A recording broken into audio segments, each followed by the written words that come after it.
March 19, 1945. Deep inside a concrete bunker at the Kure Naval Base, Captain Toshikazu Ome stood before a large reconnaissance photograph, his hands trembling slightly as he traced the outline of an American carrier. The photograph, taken by a daring reconnaissance flight over Ulithi Atoll 3 days earlier, showed something that made every Japanese naval officer in the room fall silent. USS Essex sat at anchor, her flight deck crowded with aircraft, rows upon rows of them, packed so tightly they seemed to merge into a single mass of aluminum and canvas. If you're enjoying this deep dive into the story, hit the subscribe button and let us know in the comments from where in the world you are watching from today. Ome had spent 2 decades in the Imperial Japanese Navy. He had helped plan carrier operations since the late 1930s. He knew every specification of every Japanese carrier ever built, knew their strengths and their limitations. And as he stared at that photograph, counting aircraft silhouettes, he understood with crushing clarity what American industrial might actually meant. The Essex, visible in stunning detail through the lens of the reconnaissance camera, carried more operational aircraft on that single deck than the Shōkaku and Zuikaku, Japan's finest carriers, had ever managed to operate simultaneously. The photograph wasn't classified intelligence, it was a statement of material fact. The Americans weren't hiding their capability. They were, in essence, displaying it. And that display communicated more than any intelligence report ever could. The Japanese had designed carriers, they had pioneered carrier tactics, they had struck Pearl Harbor with 6 carriers and 400 aircraft. But somewhere between December 7th, 1941, and this moment in March 1945, the Americans had learned something the Japanese never quite mastered: how to make a carrier work at maximum theoretical capacity, day after day, operation after operation, without fail. The story of how Japan's carrier aviation came face to face with American operational efficiency begins not in 1945, but in 1943, when the first Essex-class carriers arrived in the Pacific. By then, Japan had already lost its greatest carriers at Midway, the Akagi, Kaga, Hiru, and Soru, all gone in a single day. What remained were the Shōkaku and Zuikaku, magnificent ships designed in the late 1930s when treaty restrictions finally lifted and Japanese naval architects could build exactly what they wanted. These carriers displaced 25,675 tons standard. They could make 34 knots. They had been designed, on paper, to operate 84 aircraft. Some specifications suggested even more, 96 aircraft including reserves. Those numbers looked impressive in design documents, but numbers on paper and operational reality were separated by a chasm of logistical complexity that Japanese naval aviation never successfully bridged. The problem wasn't the hangar space. Both Shōkaku and Zuikaku had been designed with large hangars, roughly 623 feet long by 66 feet wide. The upper hangar alone could theoretically accommodate dozens of aircraft. But Japanese carrier aircraft, for all their technical excellence, had a fundamental design characteristic that limited packing density. They didn't fold efficiently. The Mitsubishi, a 6M0, Japan's premier carrier fighter, could fold its wingtips. Just the wingtips. That was it. The Aichi D-3A dive bomber, the Nakajima B-5N torpedo bomber, same story. Minimal wing folding capability. American aircraft, by contrast, folded dramatically. The Grumman F-6F Hellcat's wings folded nearly vertical against the fuselage. The Douglas SBD Dauntless, the Grumman TBF Avenger, all designed from the outset for maximum hangar storage efficiency. You could pack an American carrier's hangar deck far more densely than a Japanese hangar because American aircraft occupied roughly half the linear space when properly folded. This wasn't a small difference. This was the difference between theoretical capacity and operational reality. Throughout 1942 and 43, Shōkaku and Zuikaku operated with air groups of roughly 60 to 70 aircraft. Not 84, not 96, 60 to 70. That was what they could actually handle during sustained operations. Launching them, recovering them, servicing them, arming them, fueling them, maintaining them. The entire cycle of carrier aviation operations imposed practical limits that design specifications never captured. Japanese carrier doctrine had evolved around the concept of the massed deck strike. You spotted as many aircraft as possible on the flight deck, engines warmed, pilots ready. When the order came, you launched them in rapid succession, creating a massive strike package that could overwhelm enemy defenses through sheer concentrated firepower. It was the doctrine that had worked at Pearl Harbor, at the Indian Ocean raids, at Ceylon. Launch 100 aircraft at once, deliver a knockout blow, recover the survivors, prepare the next strike. But that doctrine assumed something critical. It assumed you had time between strikes to respot the deck, time to bring aircraft up from the hangar, time to arm and fuel them, time to perform the intricate choreography of deck operations that turned a steel platform into a functional airfield. And in the battles of 1942, Coral Sea, Midway, Eastern Solomons, Santa Cruz, the Japanese discovered that modern carrier warfare didn't always provide that time. At the Battle of Coral Sea in May 1942, Shōkaku and Zuikaku together could manage strikes of roughly 30 to 40 aircraft each. That was their practical operational capacity for a single strike cycle. They launched, they struck, they recovered, and then they needed hours to prepare for the next launch. During those hours, they were vulnerable. During those hours, American carriers, operating under different doctrines with different aircraft and different handling procedures, were launching their own strikes. The American approach was different. Not necessarily better in every aspect, but different in ways that would prove decisive. American carriers didn't rely solely on massive deck strikes. They could launch aircraft in smaller groups, continuously, maintaining constant pressure. They could keep combat air patrols aloft for extended periods. They could launch search planes, strike planes, replacement fighters, all in rolling sequence. The deck never went quiet. The operations never stopped. When USS Essex arrived at Pearl Harbor in May 1943, she carried an air group of 91 aircraft, 36 F-6F Hellcat fighters, 37 SB-2C Helldiver dive bombers, 18 TBF Avenger torpedo bombers. 91 aircraft, all operational, all capable of being launched and recovered in coordinated cycles that Japanese carrier crews would have considered impossible. Not all at once, not in a single massed strike, but in sequential waves that maintained continuous offensive pressure. The Essex measured 872 feet long. Her flight deck stretched 862 feet, 147 feet wide at the beam. She displaced 27,100 tons standard, 36,960 tons fully loaded. She was larger than Shōkaku, but not dramatically larger. Yet she operated demonstrably more aircraft, more effectively, more consistently. The difference wasn't primarily in the ship's size. The difference was in the systems. The Essex-class had been designed with one overriding priority: maximize aircraft operations.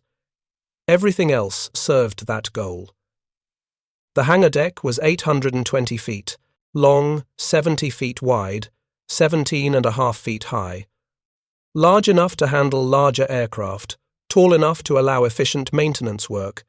The hangar was divided into 4 sections by the elevator positions, allowing simultaneous work on multiple aircraft in isolated zones. If one section caught fire, the others remained operational. 3 aircraft elevators served the flight deck. 2 were centerline, 1 was a deck-edge elevator on the port side. The deck-edge elevator was revolutionary. It allowed aircraft movement between hangar and flight deck without interrupting landing operations. You could strike aircraft below, bring aircraft up, all while other planes were landing or launching. The Japanese had studied this design feature before the war, had even experimented with offset elevators, but never implemented them as effectively as the Americans. If you find this story engaging, please take a moment to subscribe and enable notifications. It helps us continue producing in-depth content like this. The Essex carried 2 hydraulic catapults forward. These weren't decorative. They were essential operational equipment. Every launch cycle, fighters and bombers were catapulted off, one after another, accelerating from 0 to flying speed in less than 300 feet. This meant shorter takeoff runs, which meant more aircraft could be spotted forward, which meant larger strike packages. The Japanese had catapults too, but relied far more on deck runs. That meant longer spotting distances, fewer aircraft per launch cycle. Arresting gear was another critical system. The Essex had 14 Mark IV arresting cables across the landing area. Some alternated with heavy-duty models capable of stopping larger aircraft at higher speeds. These weren't just stronger than Japanese systems, they were more reliable. American carriers could recover aircraft faster, with fewer landing accidents, because the arresting system was redundant and robust. If one cable failed, 13 others remained operational. The entire system had been designed around the assumption that things would break under combat stress, and when they broke, operations would continue. Aviation fuel storage capacity told another story about operational philosophy. Essex-class carriers carried 240,000 gallons of aviation fuel. That wasn't just a number. That was the difference between launching a single massive strike and maintaining continuous operations for days. Japanese carriers, designed for shorter-range operations and rapid, decisive battles, carried less fuel. They expected shorter campaigns. They expected to return to port, refuel, rearm, and deploy again. The Americans were designing for sustained operations thousands of miles from home ports, operating for months without returning to base. The Air Group organization reflected these different philosophies. An Essex Air Group in 1944 consisted of roughly 90 aircraft divided into 4 squadrons: Fighting Squadron, Bombing Squadron, Torpedo Squadron, and often a night fighter detachment. Each squadron had its own maintenance personnel, its own ordnance specialists, its own organization, but they all worked within an integrated system managed by the Air Group commander, who reported to the ship's captain but had authority over all air operations. Japanese air groups were similarly organized but operated under different assumptions.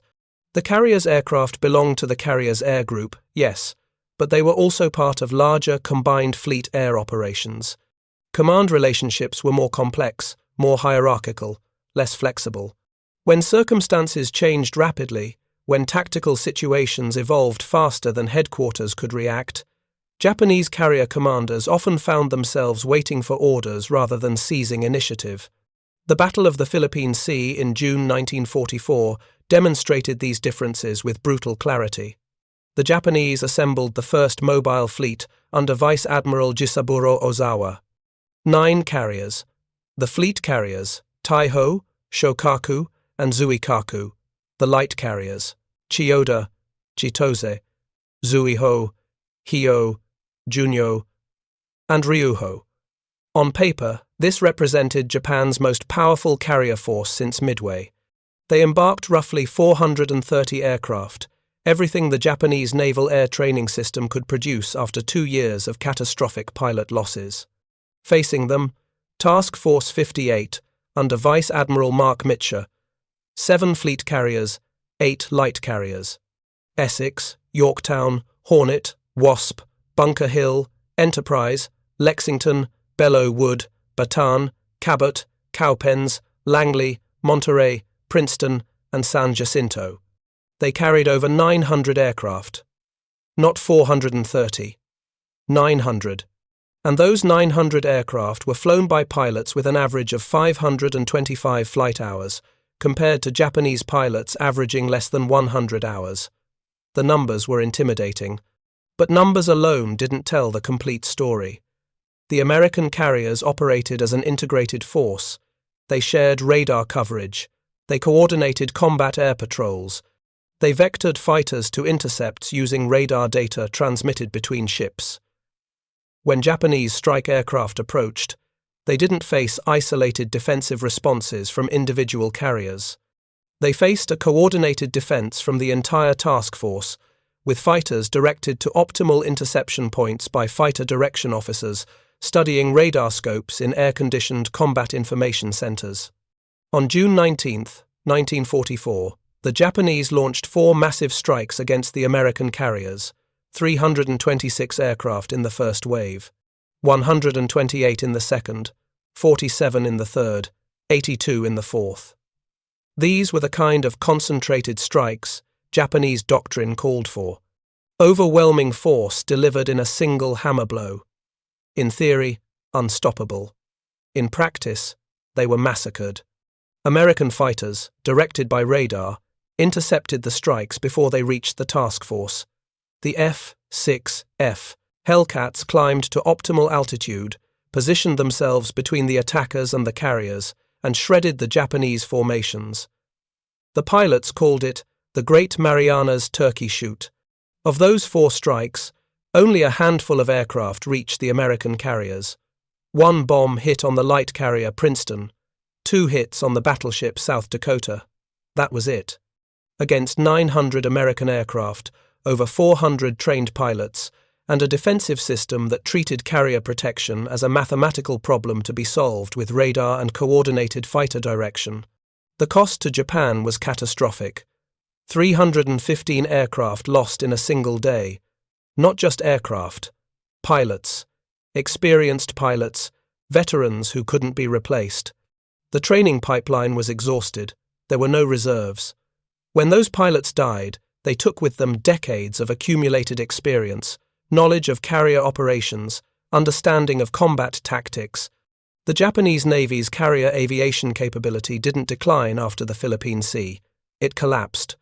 The Americans lost 23 aircraft in combat. 23. And they recovered most of the pilots. The disparity wasn't just in numbers. It was in systems, in training, in doctrine, in the fundamental approach to carrier warfare. The Japanese had designed beautiful carriers, had trained courageous pilots, had developed aircraft with magnificent range and maneuverability. But they had never quite solved the problem of sustained high-tempo carrier operations. They had optimized for the decisive battle, the knockout blow, the single overwhelming strike. And carrier warfare had evolved past that model. American carriers could launch strikes, recover aircraft, rearm, refuel, and launch again, all while maintaining defensive combat air patrols, all while conducting anti-submarine patrols, all while operating as part of an integrated task force that shared information and coordinated responses. They had designed their carriers, their aircraft, their training programs, their command systems, all around the assumption that carrier operations were continuous, not episodic.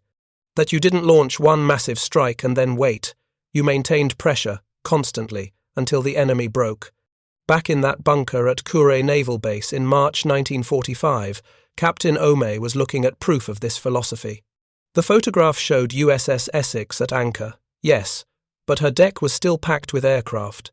Even in port, the Americans maintained higher aircraft density than Japanese carriers achieved during combat operations.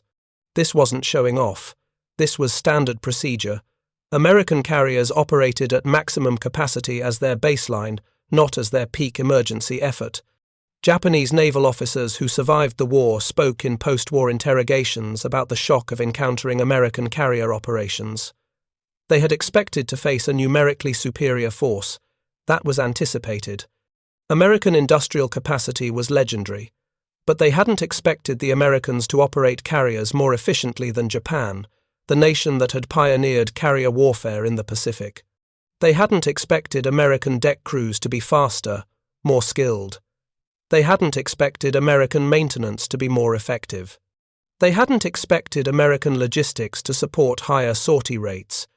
Commander Minoru Genda, one of Japan's most brilliant carrier warfare theorists, the man who had helped plan the Pearl Harbor attack, reflected after the war on what went wrong.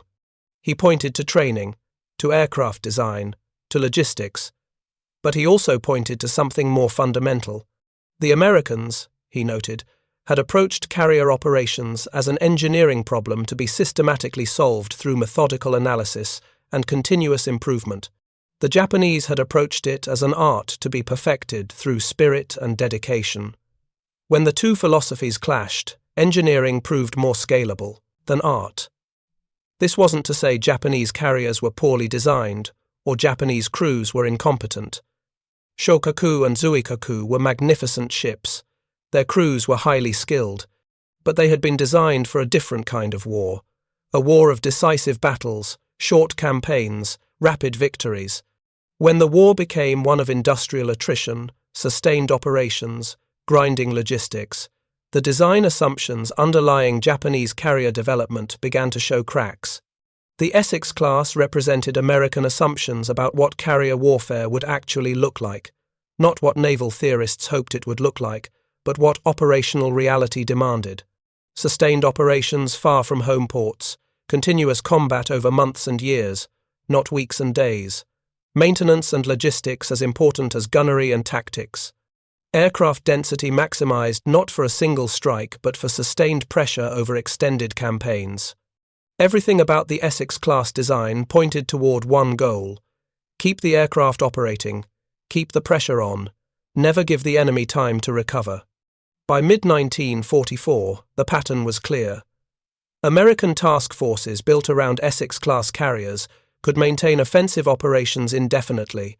They could attack targets across hundreds of miles of ocean, withdraw to refuel and rearm, and attack again, day after day after day.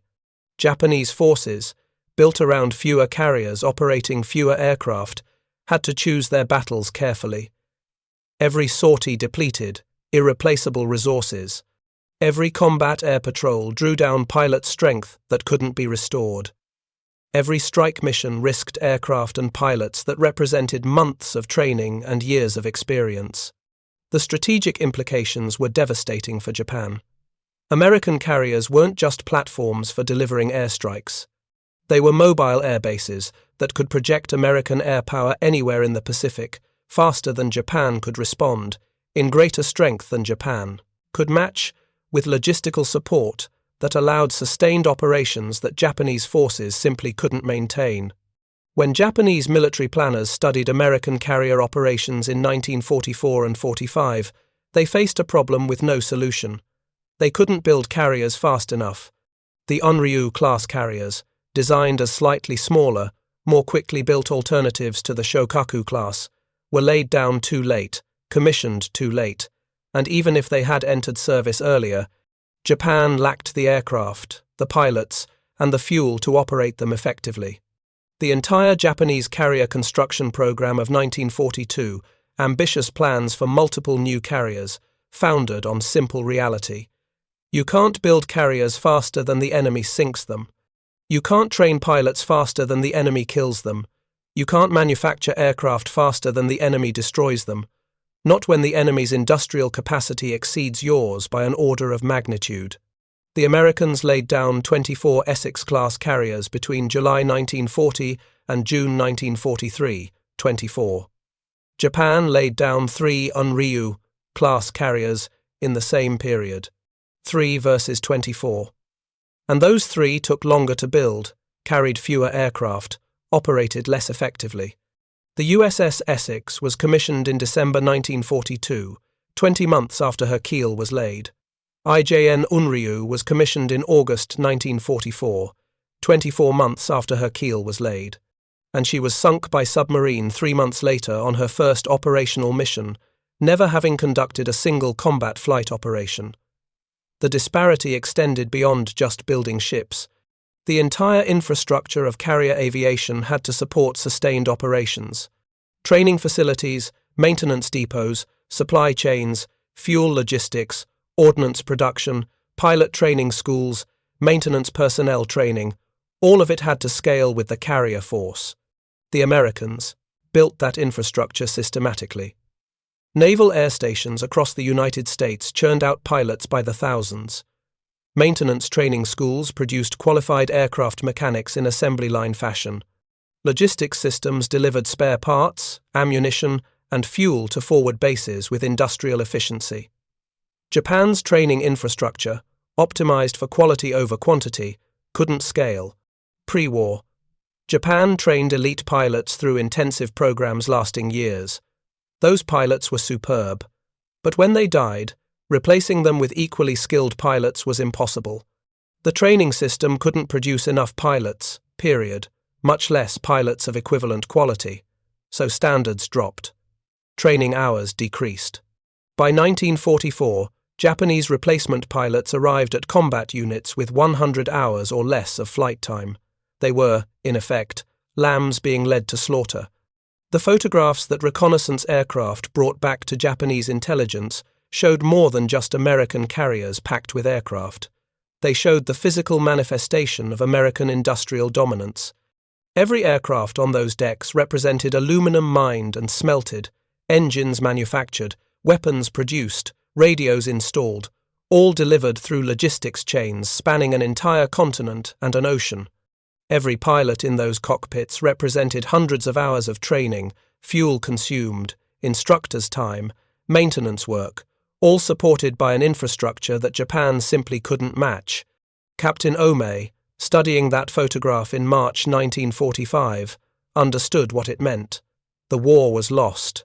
Had been lost, really, since Midway, perhaps even earlier. But this photograph crystallized the reality in a way that battle reports and casualty figures never quite had. The Americans weren't just defeating Japan. They were operating on a different level entirely. They had solved problems of carrier operations that Japan hadn't even fully identified as problems, and they had solved them through systematic application of engineering principles, industrial capacity, and organizational efficiency. Japanese carrier doctrine called for massed strikes. American practice delivered sustained operations. Japanese planning assumed decisive battles. American capability enabled grinding attrition. Japanese design optimized for the war they wanted to fight. American design prepared for the war they would actually have to win.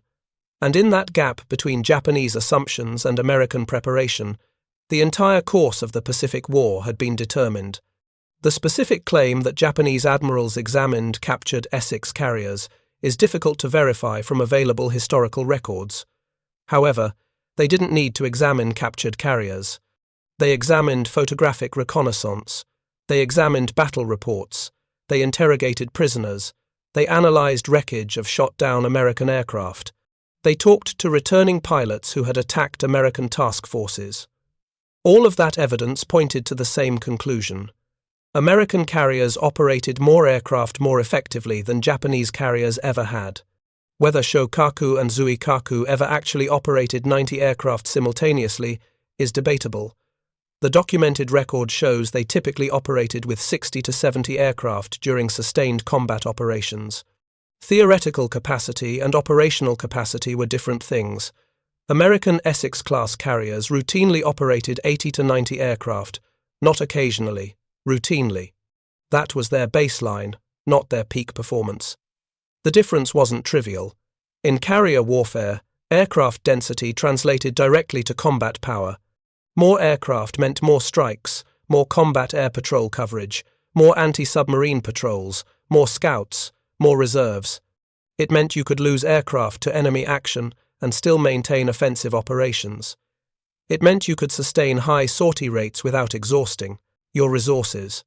It meant you could trade attrition with the enemy and still come out ahead because you had more aircraft to trade. And beyond just aircraft numbers, the Essex-class supported those aircraft better. Better maintenance facilities, better aviation fuel systems with enhanced safety measures, better ordnance handling, better aviation workshop spaces below decks, better crew accommodations so maintenance personnel could work effectively in sustained operations, better ventilation to reduce fire risk when handling aviation fuel. Every system had been designed with the assumption that failures would occur, and when they occurred, operations would continue. Compare this to Japanese carrier design. Beautiful ships, elegant engineering, but optimized for short-range operations, decisive battles, concentrated strikes. When those assumptions proved wrong, when the war became one of sustained attrition, the design limitations became obvious.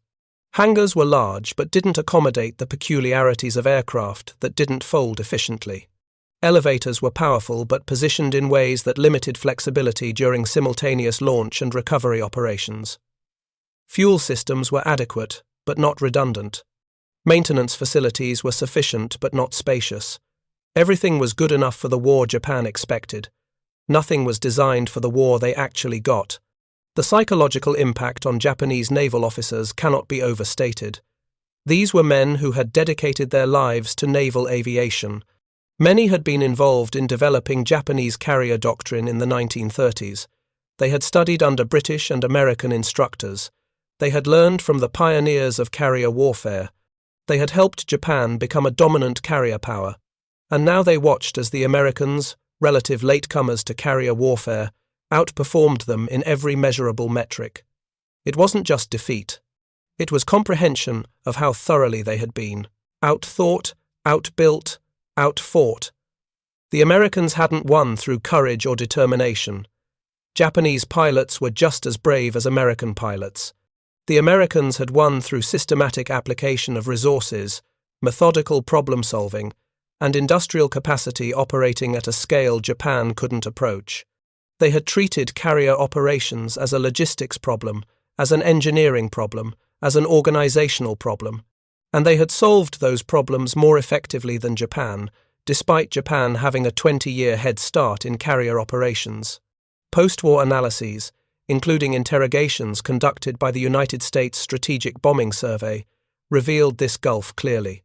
Japanese naval officers acknowledged American superiority in carrier operations, in aircraft production, in pilot training, in logistics. They acknowledged it not bitterly or resentfully, but with a kind of stunned recognition. They had underestimated American capabilities. Worse, they had overestimated their own. The gap between what Japanese carriers were theoretically capable of and what they achieved in practice had always existed. The Americans had simply done a better job of closing that gap. The Essex-class carriers weren't perfect. They had design flaws. The wooden flight decks were vulnerable to fire. The unarmoured flight decks meant bomb hits could disable the carrier more easily than armoured British carriers.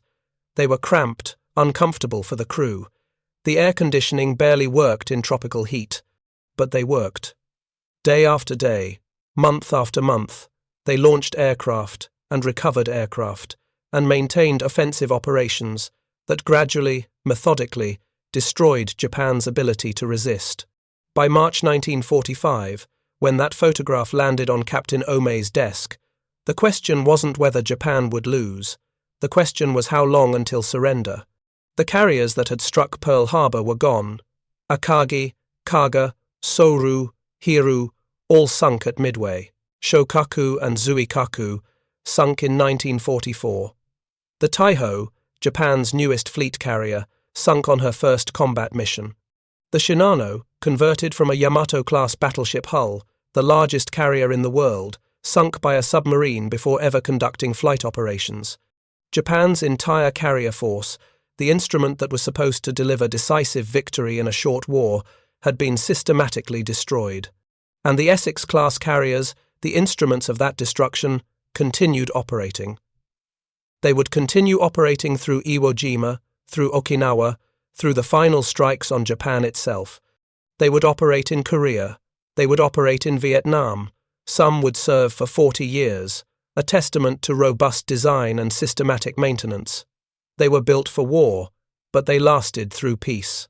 The lesson wasn't that American carriers were better because Americans were better. The lesson was that systematic engineering, when applied to complex operational problems, produces results that transcend individual skill or courage. Japanese pilots were as skilled as any pilots in history. Japanese carriers were beautifully designed. But skill and beauty weren't enough when facing an opponent who had methodically analyzed every aspect of carrier operations and systematically optimized for sustained combat effectiveness rather than theoretical peak performance. That photograph on Captain Omei's desk told the whole story, not just in the number of aircraft visible on Essex's deck, but in what those aircraft represented. A system that worked, a logistics chain that delivered, training programs that produced pilots faster than combat consumed them, industrial capacity that built carriers faster than submarines could sink them. The entire apparatus of modern industrial warfare focused on a single goal: Project American air power across the Pacific until Japan surrendered. Japan had started the war with the world's most experienced carrier force. They had. ended it watching American carriers operate with a proficiency and scale they never achieved. That was the real gulf, not just in numbers, though numbers mattered, but in the systematic application of industrial capability to naval warfare. America had simply done it better, and Essex-class carriers were the visible proof of that superiority, packed with aircraft, operating continuously, grinding away Japanese resistance, until nothing remained. The specific mechanics of how American carriers achieved this superiority deserves deeper examination. It wasn't magic. It was engineering, training, and organizational excellence applied systematically across every aspect of carrier operations. Consider the deck crew. On an Essex-class carrier, the flight deck crew numbered in the hundreds. They wore color-coded jerseys, yellow for aircraft directors, red for ordnance handlers, blue for aircraft handlers, purple for fuel crew, green for arresting gear and catapult crews, white for safety and medical, brown for plane captains. Each color represented a specialized function, each function trained to execute specific tasks with minimal error under combat conditions. This standardization meant that deck crews could be trained rapidly and deployed to any Essex-class carrier without extensive retraining. A blue shirt from USS Essex could transfer to USS Yorktown and know exactly what to do because the procedures were identical across the entire class. Japanese carriers, each with slightly different operating procedures, different equipment, different layouts, couldn't achieve that kind of standardization.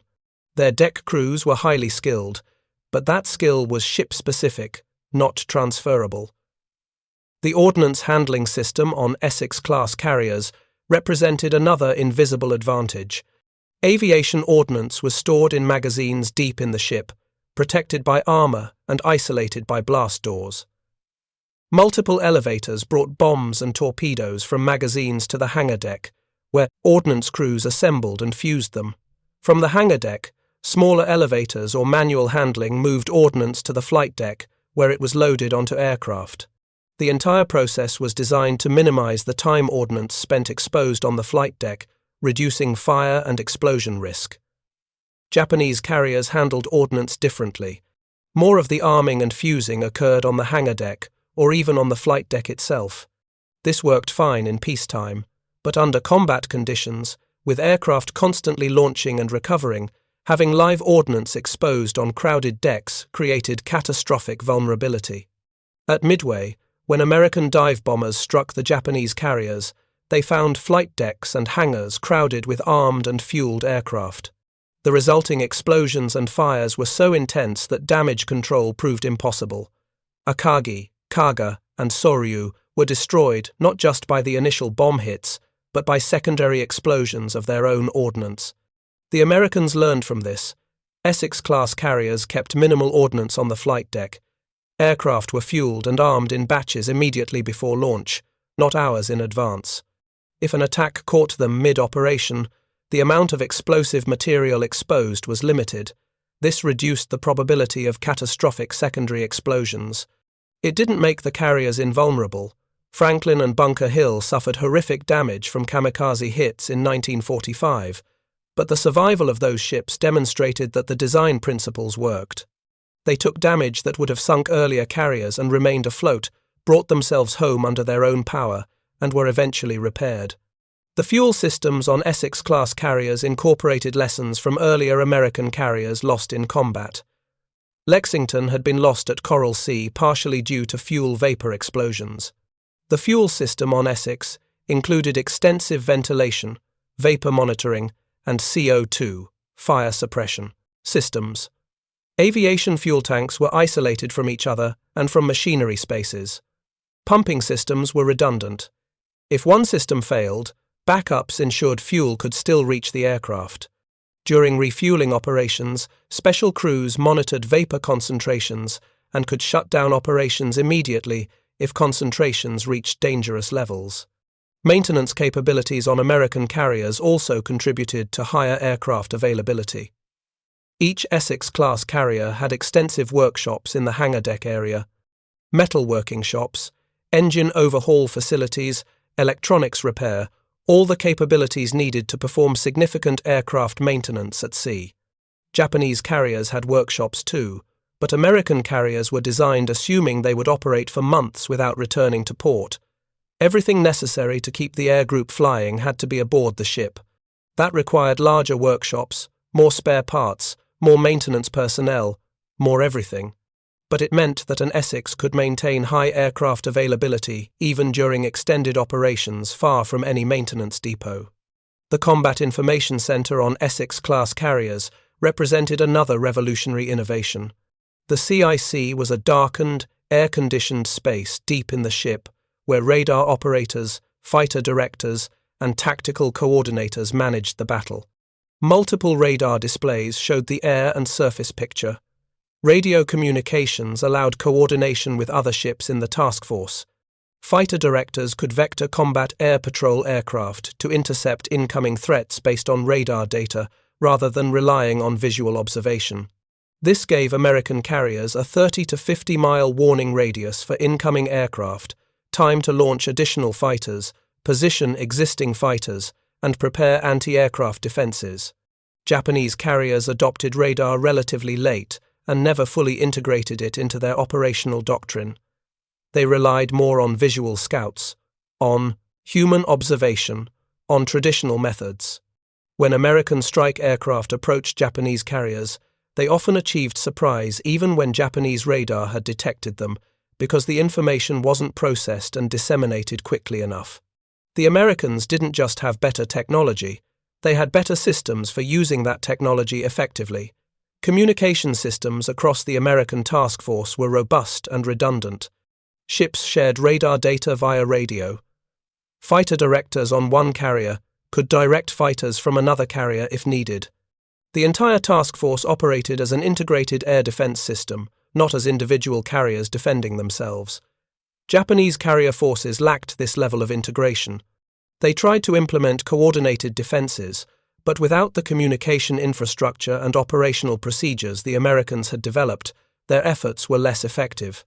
The pilot-ready rooms on Essex-class carriers were more than just briefing spaces. They had status boards showing aircraft availability, weather conditions, target information. They had comfortable seating so pilots could rest between missions. They had plotting tables where pilots could review navigation. Every detail designed to support the pilots in performing their mission effectively. Japanese ready rooms were functional but less elaborate. Pilot welfare, pilot comfort, these weren't luxuries. They were operational necessities. A pilot who was well-rested, well-informed, and comfortable was more effective in combat than an exhausted, confused, uncomfortable pilot. The medical facilities on Essex-class carriers were extensive. Full surgical suites, dental facilities, sick bays, with dozens of beds.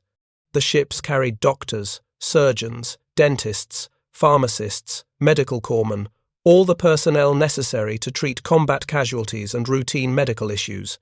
In extended operations, keeping the crew healthy was as important as keeping the aircraft flying. Disease and injury could degrade combat effectiveness as surely as enemy action. Japanese carriers had medical facilities too, but American carriers were better equipped to handle mass casualties and to maintain crew health during months-long deployments. Living conditions for the crew, while never comfortable by civilian standards, were better on American carriers than on Japanese carriers. Better ventilation in tropical heat, better food storage and preparation, better water systems. These details mattered during extended operations. A crew that was reasonably comfortable, reasonably well-fed, and reasonably healthy could maintain performance over months that would break down a crew suffering from heat, poor food, and marginal health conditions. Training for American carrier crews was systematic and thorough. Before deploying, new Essex-class carriers conducted shakedown cruises, where every system was tested under realistic conditions. The crew trained on damage control, on flight operations, on replenishment at sea, on everything they would need to do in combat. When they deployed to the combat zone, they were ready. Japanese carriers conducted training too, but the accelerated wartime construction schedule and the shortage of experienced personnel meant that crews often deployed with less thorough preparation.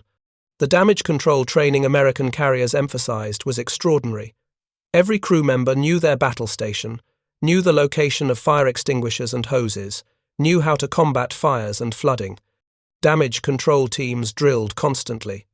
When Franklin was hit by 2 bombs in March 1945, killing over 700 men and starting massive fires, the surviving crew fought those fires for hours and eventually saved the ship. The damage control training, the redundant systems, the compartmentalization of the design all contributed to the ship's survival. Replenishment at sea was another capability that extended American carrier operations. Task Force 38 pioneered techniques for refueling and rearming at sea, allowing carriers to remain on station for months. Fleet oilers would pull alongside carriers while both ships were underway, transfer thousands of gallons of fuel through hoses stretched between the ships. Ammunition ships would transfer ordnance. Supply ships would transfer food and spare parts. The entire task force could be sustained indefinitely without returning to port. Japanese forces had some at-sea replenishment capability, but nothing approaching American scale and sophistication. The industrial support behind American carrier operations was staggering. Factories across America produced aircraft by the thousands. In 1944 alone, the United States produced over 90,000 aircraft. Japan produced 28,000. American factories produced spare parts in quantities that Japanese industry couldn't match. American logistics systems delivered those parts to forward bases and to the carriers themselves with efficiency that Japanese logistics could only envy.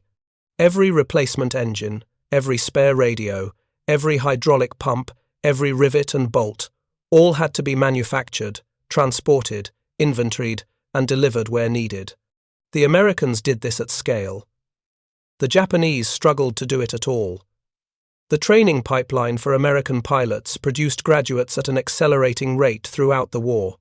In 1941, the U.S. Navy had about 2,500 naval aviators. By 1945, that number had grown to over 60,000. Training bases across the United States churned out pilots, bombardiers, gunners, navigators, all the aircrew necessary to man the growing carrier force. Japan's training system, designed for quality over quantity, couldn't scale. They produced pilots, but never enough to replace combat losses. The mathematics were brutal. You can't win a war of attrition when the enemy is training more replacements than you can kill. American logistics extended beyond just carrier operations to the entire infrastructure of Pacific warfare. Seabees built airfields on captured islands. Supply depots stored fuel, ammunition, and spare parts forward. Hospital ships treated casualties. Repair ships fixed damaged vessels. The entire apparatus of modern warfare, every supporting element necessary to keep the combat forces operating, the Americans built and deployed. Japanese forces had logistics too, but as their defensive perimeter contracted, as their shipping was destroyed by submarines, as their bases were captured or bypassed, their logistics collapsed. Without fuel, without spare parts, without ordnance, the most magnificent warship becomes nothing but a floating target. The submarine campaign against Japanese shipping was decisive in ways beyond simple tonnage sunk. Every supply ship that went down carried not just cargo but operational capacity, fuel that would have powered aircraft and ships, food that would have fed crews, spare parts that would have kept equipment operational. By 1944, the Japanese logistics system was so degraded that carriers in port couldn't sortie because there was no fuel. Training bases couldn't train because there was no fuel. Combat units couldn't operate because there were no spare parts. The empire was starving, while American logistics delivered abundance to forward bases thousands of miles from home. Strategic bombing of Japanese industry and infrastructure further degraded their capabilities. 29 seconds, struck aircraft factories, oil refineries, urban industrial areas. What industry Japan had was concentrated in cities vulnerable to firebombing. When those industrial centers burned, Japan's already inadequate production capacity declined further. American industry, spread across an entire continent and safely distant from enemy attack, operated at full capacity throughout the war. The disparity grew larger with each passing month. The war would end in August 1945, 4 months after Captain Ome studied that photograph. When it ended, 15 Essex-class carriers were in commission, with more being completed. They had survived typhoons, kamikazes, bombs, torpedoes. None had been sunk. Against them, Japan had lost every carrier it possessed. The disparity was total, conclusive, absolute. American carrier aviation had won the Pacific War, not through any single decisive battle, but through sustained superiority in every aspect of carrier operations. Capacity, efficiency, sustainability, training, logistics, industrial support. The Americans had simply done it all better, and the Essex-class carriers were the ultimate expression of that superiority, purpose-built instruments of naval warfare that accomplished exactly what their designers intended: deliver overwhelming air power anywhere in the Pacific, sustain that power indefinitely, and never, ever stop operating until victory was achieved. Thank you for watching. For more detailed historical breakdowns, check out the other videos on your screen now, and don't forget to subscribe.